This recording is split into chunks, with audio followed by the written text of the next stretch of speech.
Are you ready to become awesomer? Hello, everyone. My name is Umar. I'm your host on the No Limit Selling podcast, where industry leaders share their tips, strategy, and advice on how you can become better, stronger, faster. Just before we get started, I've got a question for you. Do you have a negative voice inside your head? We all do, right? I'm going to help you remove that voice in under 30 days guaranteed. Not only remove it, but transform it. So instead of the voice that sabotages you, there's one that propels you to much higher levels of performance and success. There's a link in the show notes. Click on it to find out more. All right, let's get started. Hey, everyone. Welcome to another episode of the No Limit Selling podcast. And one of the things I heard a long time ago, which you've probably heard as well, is, what's the purpose of business? And the purpose of business is to make profit. And I think business is the strongest movement for change in the world. A lot of advances that have happened in our lives in terms of technology, medicine, health, social infrastructure have all come from business because that's what moves the needle forward. And there's so many brilliant people out there with brilliant ideas, but unless you have an ability to acquire clients, you're not going to see revenue. And if you don't see revenue, baby, you ain't going to see profits. And today we have the privilege of having Zac Stucki with us here today. He's an expert at strategically figuring out how to get clients. Zac, welcome to the program. And why don't you give us like a quick rundown on who you are and why you're here? Yeah, thanks so much for having me, Umar. So my name's Zac Stucki, and I'm a business strategist. And basically, what I do is I help businesses understand the real reason why their clients are hiring them, so that they can design their strategy and their operations around that to create pull. So their sales and their marketing becomes a lot more effortless at attracting these clients. How to be more attractive. Absolutely, 100%. So give me your definition of what is the definition of strategy so everyone's on the same page. And go ahead. What is strategy? So this is a great place to start because you're right. Everybody looks at strategy at a different way. The way that I look at strategy is strategy. So you've got vision, strategy, and then tactics, right? Vision is I want to this. Strategy is 50,000 foot view, painting with a broad brush. How are we going to get there? And then the tactics are how do we achieve this step in that broad strategic picture, right? So it's like if my goal is to be the largest car wash in the United States, then I need to map out, okay, who are the competitors, and where do I want to start, and things like that. That's all the vision. Okay. The strategy is, okay, so I start in this location with this many bays in my car wash, with this many employees. It takes this much money. The tactics are, how do I find the employees? How do I get the money? How do I bring the customers to the car wash? And then the strategy would be, okay, by this time, I'm going to expand to this many car washes in this many states. The tactics are, okay, how do I actually go and expand and become a multi-state operation instead of a single state operation? So it's kind of like a big funnel that just kind of goes broader to narrower the closer you get to your tactics. All right, so let me kind of challenge that a little bit so we get clarity, because that's ultimately through discourses where we get insight. So I would say if I wanted to be the biggest car wash in North America, like the go-to giant, where people think of car wash, they think of Umar, Mr. Clean. I'll have to shave my head first, but anyway, then the strategy. So the vision would be that I want to be the number one car wash dude in North America. The strategy would be going, okay, what is a way that I can outthink and outpace my competition and outthink what's happening in the future? There's almost like we're divining what the economic climate is going to be in the future. And we say, okay, this is my strategy, how to meet the next upturn in the economy that we've got 20 locations in Canada that we're dominating. And that would be strategy. And part of strategy is very much the competition, economics, my ability to borrow money and all that stuff. And the tactics would be, okay, what are the steps I need to do this year to reach that milestone? So it's similar to yours, almost identical. I just put competition and some of that stuff more in the strategy space and not the vision space. Yeah, Thoughts? I think that's fair. I think that's totally fair. And I think that, you know, the place where we agree is that they're both the bigger side of the funnel, right? Absolutely. There was a really brilliant guy. I think his name was Dr. Jacques, and he was talking about if you take a look at CEOs in most companies, one of the mechanisms that they have that may have gotten them to the CEO level is they have the ability to see 5 to 10 years out into the future. And managers have the ability to see a year out into the future, and hourly workers have the ability to see to next Friday. And one of the reasons they're hourly workers is because of their vision only extends that far. Mhm. And why CEOs tend to be CEOs is they can see further out. And if you are a small business owner, you have to be able to do all three because initially you're the janitor and the CEO of the organization. So, Zac, as tell me about one of your clients that you started working with and where they had a strategy in place. And when you looked at who they were and what they were doing, that you said, okay, that is a strategy, but here's a better one. So when you can change the name to protect the innocent, but kind of give us one of those, because when you're too close to the situation, sometimes you can't see the opportunity, and you need somebody from the outside to come in and say, "Oh my God, you're missing the big opportunity here." So walk us through one of those examples. Yeah. So, do you want big or small? Let's pick small, and then we'll go to the big one a little later on. Okay.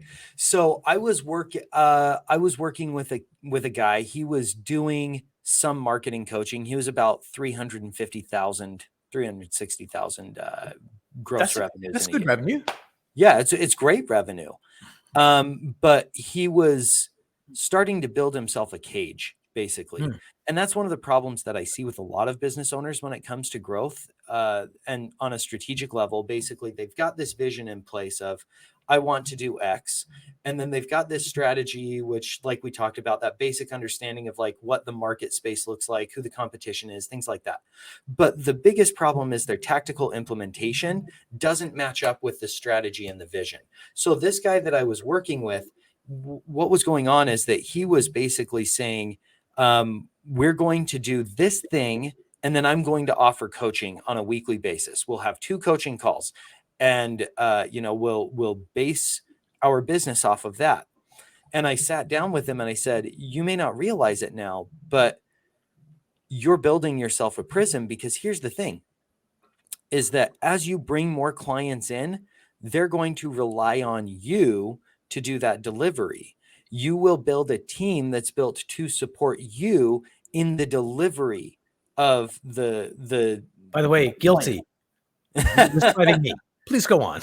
Okay. So, well, here's the tricky part, right?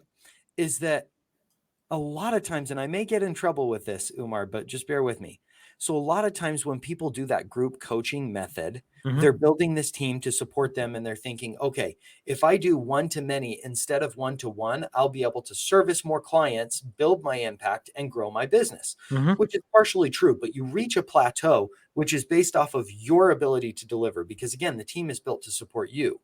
So the only way that you can break that is by understanding the real reason why your customer is hiring you.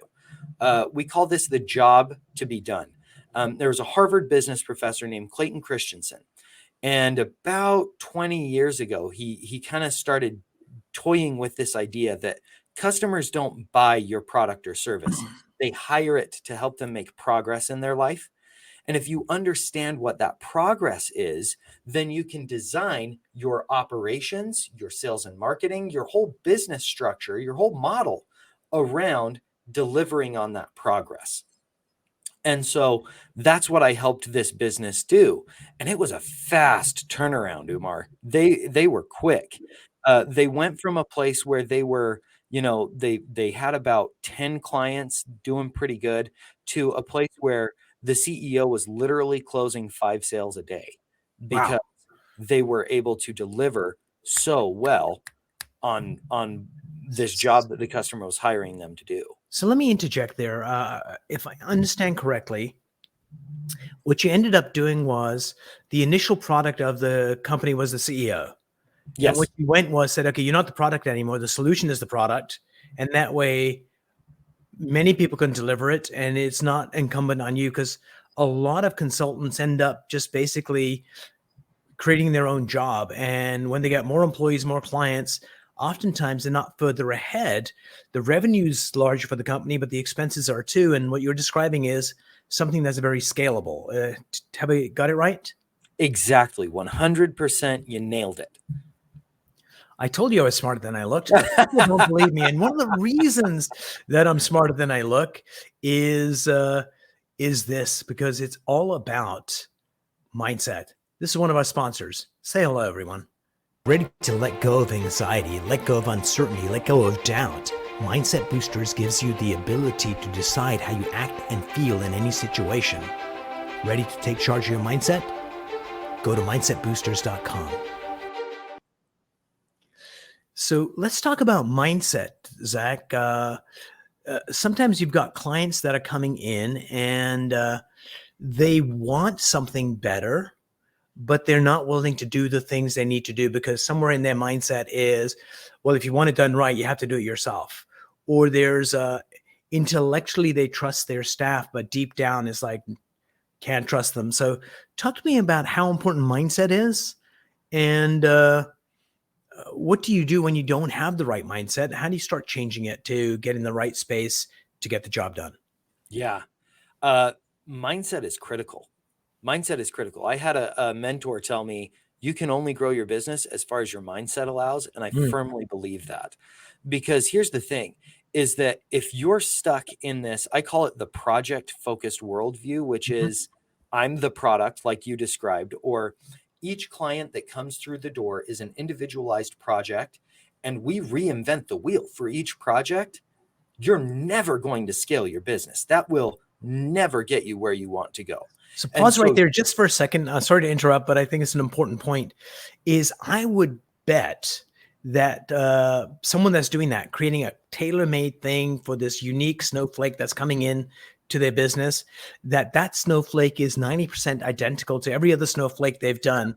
But the illusion is that I need to be there and I have to craft this, curate this experience for them, when the reality is it's the same freaking thing.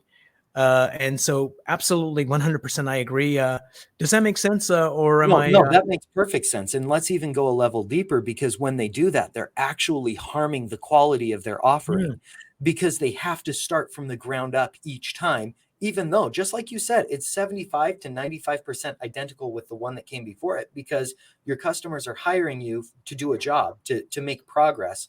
And that progress is largely identical or very, very similar. And so the more you systematize, the higher your quality goes up. There is an inverted U-curve relationship here. mhm. But by and large, the businesses that we're talking about here, these low six-figure, maybe low seven-figure businesses, they're still on the gaining end of that U curve, where the more they can systematize and standardize across their processes, the more they will see an increase in their profitability. But here's the thing.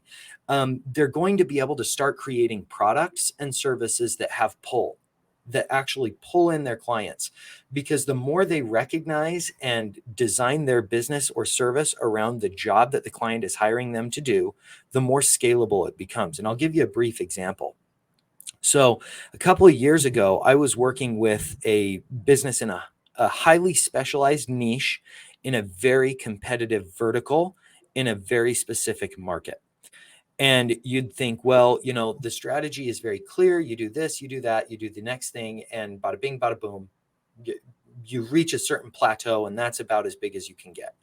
Well, what we were able to do is we looked at it and we said, okay, what is the job our customer is hiring us to do here? And we realized we didn't have one customer, we had two customers. So we added Mm, a level of complexity here. We had we had the user, right? And then we had the person who was referring the user over. So we had to meet the jobs for both people. So our sales and marketing and our policies and procedures were oriented around the referrer, Right. and our actual operations were oriented around the job of the user. And Mm. basically, we were able to hit 40% year over year growth rates for multiple years in a row. We took the business from a place where the owners were having to take out loans in order to cover payroll to being an 8-figure business in 4 years. Superb. Thank you for sharing that. Very much, I think if you can get a process in place, no one's going to get a process in place that really sucks. Like they're experts in the business and they're going to do something that, let's say, the world's best person in this arena might get 100%. If they've been doing it for a while, at worst case, they're going to come in at 75%, let's say. So still pretty decent. But as Yeah. soon as you have a process in place, then if you've got the ability to inquire into the process, what could we change that would give me a 2% improvement? Or ask the customer, how was Yeah. this? That you start tweaking it, and within 3 or 4 months, you're going to get up into the 90s. If you're in Yeah. the 90s, you're in the top 10% of all purveyors of this kind of stuff in the world. And that's where you make serious money. So if you don't have a process, you can't improve it. Exactly. And I love Pixar's mindset when it comes to this. They say, we know it sucks. How can we make it suck less? And Mm. they really go for those marginal gains of 1%. If you work the math out, if you get a 1% gain every single day, that's it, just 1%. By the end of 1 year, you will 37x your previous year's quality, profitability, revenue, whatever. But Wow. that's just by these marginalized 1% gains. That's called Kaizen, which is another form of operations management. It's just a methodology that they've laid out, and businesses can implement this stuff. But the key for me, and I love that you said this, Umar, is just get the dang thing in place. Just get the process in place. It doesn't have to be pretty, but you get it in place with the mindset around what is the job or the progress our customer is hiring them to make. And then we get these marginalized 1% gains every single day. We make sure that they're codified and that we're training our team on it. And then you like you said, by the end of the year, you're in that top 10%. You're a A ninja. yes, a ninja. Great way to describe it. All right. So we live in a new world right now with technology that's out there. Certainly, AI is helping a lot. And so, what are some tools that you would recommend that businesses should start using? And let's take a look at what the tools do and how they can make money from utilizing those to be more effective or sexier or stronger. Yeah. So the tools that I recommend aren't sexy in and of themselves, but dang, they make your business look sexy. So the first thing is the customer interview. So this is a one-on-one interview where you sit down with your customer and you say, "Hey, you had a really crappy day one day where you made a decision that you needed to change. Now, this isn't the day that you decided to buy our product or hire our service. That's not the day. We're just looking at the day that you decided that you had to change the status quo. Tell me about that day." Right. And basically, what you're doing is you're building a picture of this struggling moment that the client had and a picture of what their promised land looks like Mm. so that you can build the bridge. Now, most people would say that the sale is the bridge, but I push back on that and I say that your deliverable is the bridge. That's the job that your client is hiring you to help them do. The sale is showing them the bridge and showing them that the bridge actually gets them where they want to go. And I'm going to add one more thing to that. Please do. Showing that is possible for them. Mm. Because oftentimes people go, yeah, that's right, Zach. The guy down the street can do it, but I'm not sure I can do it. And I think part of that, when you come in as a consultant, is creating that foundation and safety that allows them to suspend the fear a little bit. Because if they suspend the fear a little bit, they can more easily see the vision as something real for them. Because at Yes. the end of the day, it's our own fears and anxieties that stop us from being fabulous. And there's a quote from an old comic strip called Pogo. It was like the Second World War kind of arena. And it said, "We have met the enemy, and the enemy is us. Yeah. And so, yeah, so consultants come in, we do these amazing things. So, what's the tool? So, one of the, a lot of buzzes around Chat GPT as one of the AI tools. Yeah. And some of the things that we're finding it to be really useful for us is the transcript from our conversation is going to be amazing, Zach, that no one will ever read, not even Google. One of the things we do is we're going to feed this transcript into Chat GPT and say, could you make an FAQ out of this conversation? Yeah. And it'll take it like 15 minutes, but it's going to say, here was a question and here's how it was answered. And that's what Google likes, is very much, if you got a question, I can answer it for you. And so that's a good example of saving a lot of time. If I got one of my colleagues to go through the transcript to organize it in terms of question answers more succinctly, it would take 3 hours. This one, you put the transcript in, hit go. 15 minutes later, you've got this kick-ass amazing FAQ that makes our website more useful, the podcast more useful. And we take it from there. And also we write the summary of this podcast. No matter how well you're going to write it or I'm going to write it, ChatGPT is going to listen to the transcript and go, oh, this is what it was really about. So that's one tool. Your turn, Zach. What's another tool people can use? It might even be the same tool for another purpose. What's a tool you recommend that users can use?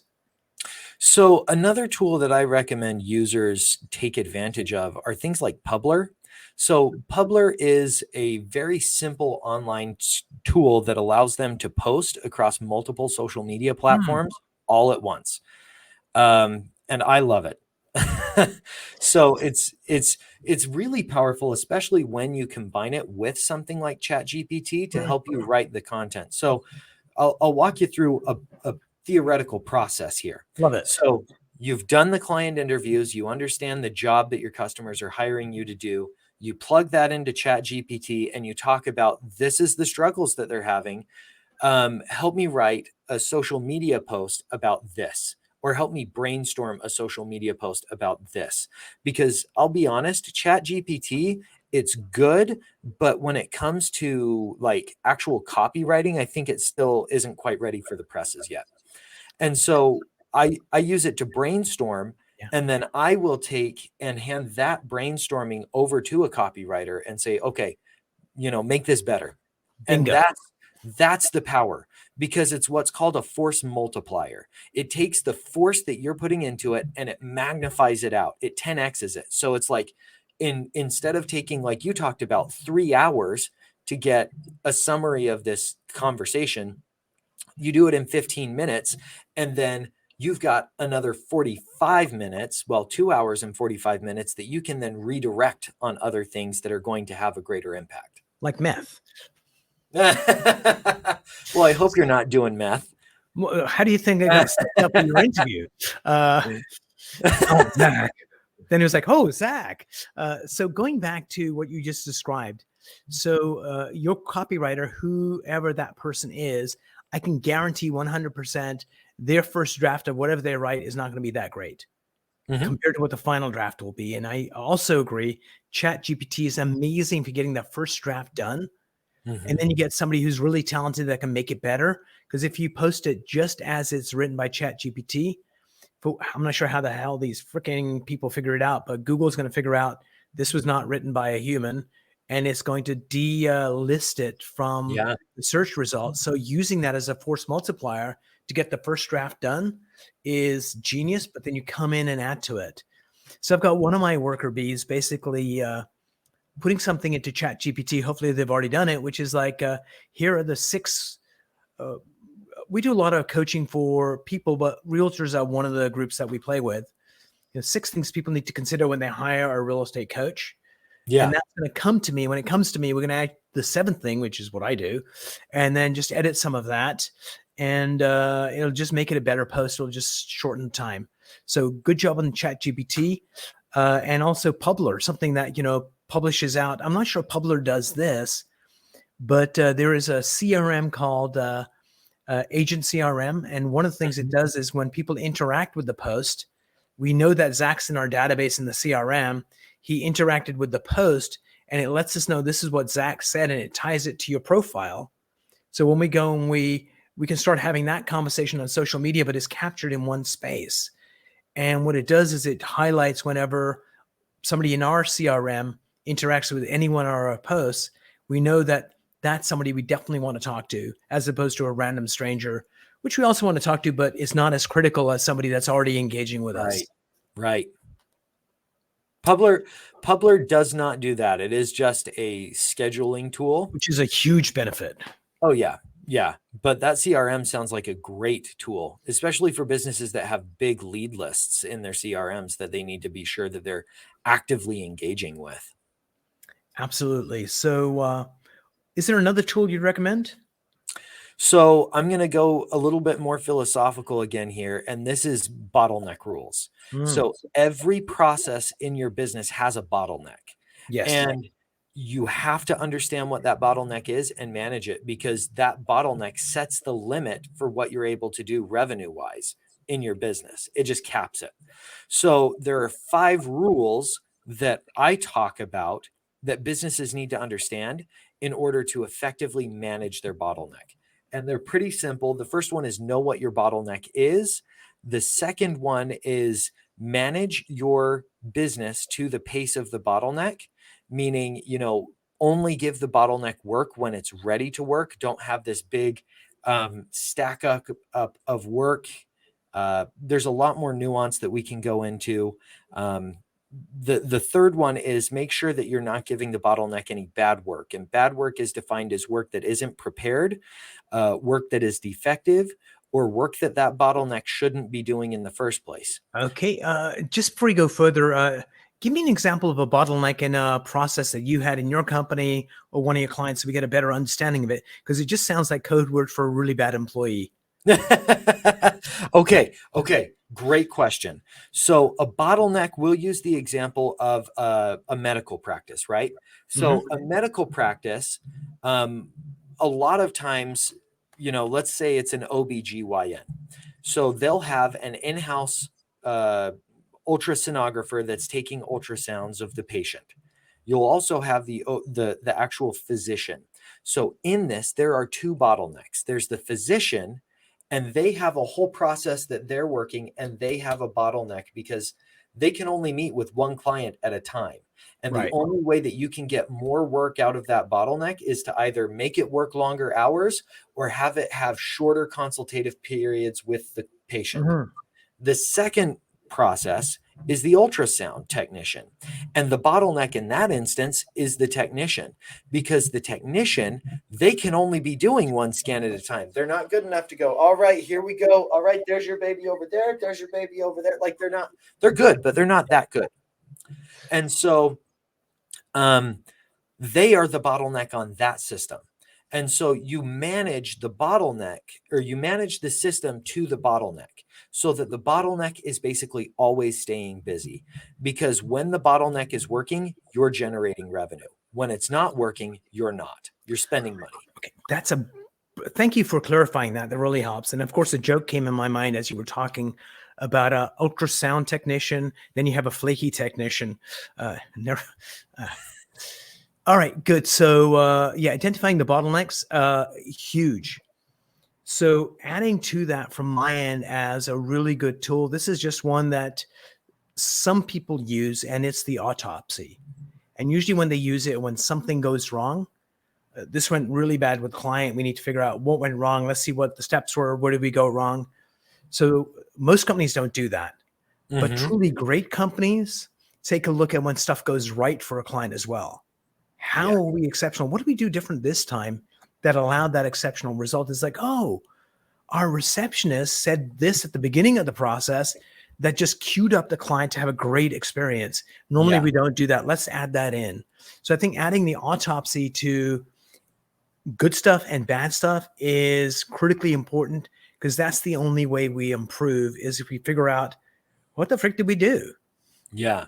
No, I love this. I'm having a party in my head right now, Umar, because here's the thing is you can take that autopsy and that the kudos meeting, whatever you want to call it. You can take that and you can say, okay, let's give this thing some context. Let's contextualize it around the job that our customer is hiring us to do.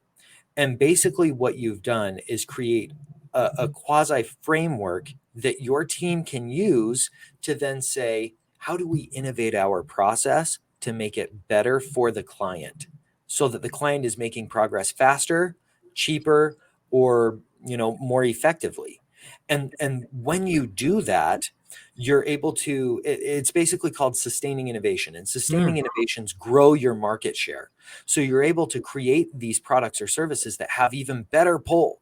There was a company in Ireland called Intercom, and Intercom is a SaaS company, and they started as a 5 million market cap business. And they had massive churn problems. Customers would sign up, they'd use it a couple of times, and then they'd cancel their subscription.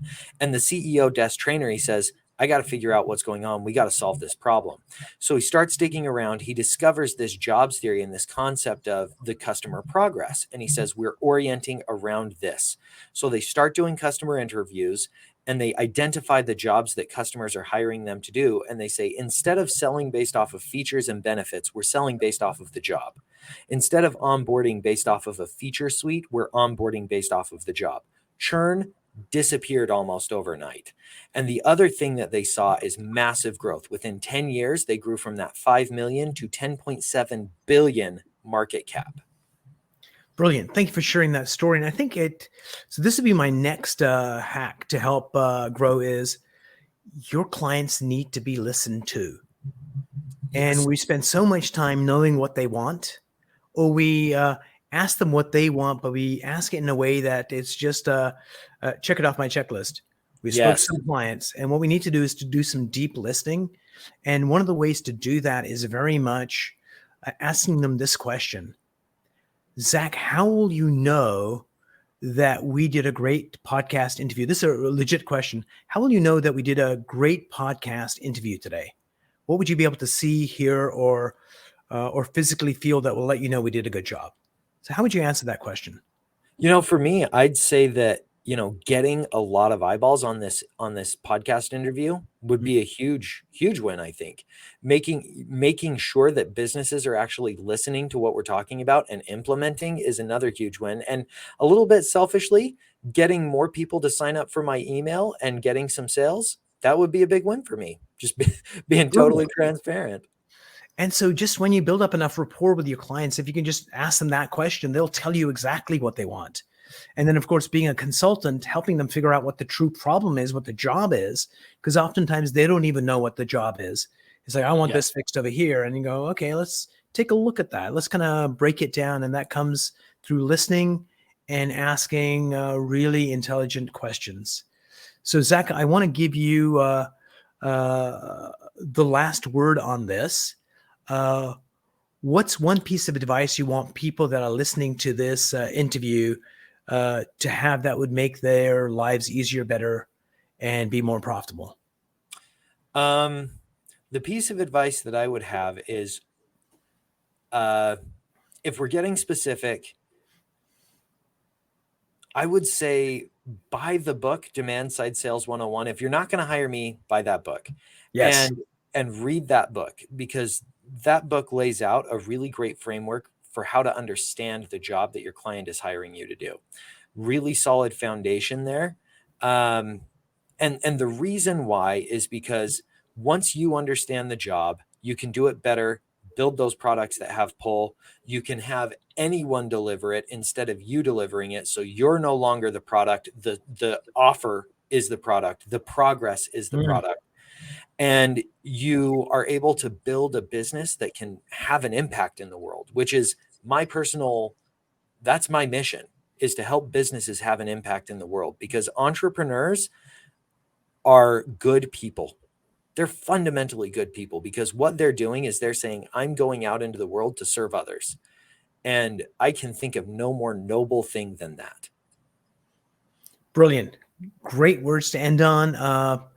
Zac, thanks so much for being on the program. I really enjoyed our conversation. Stay with me as we say goodbye to our audience.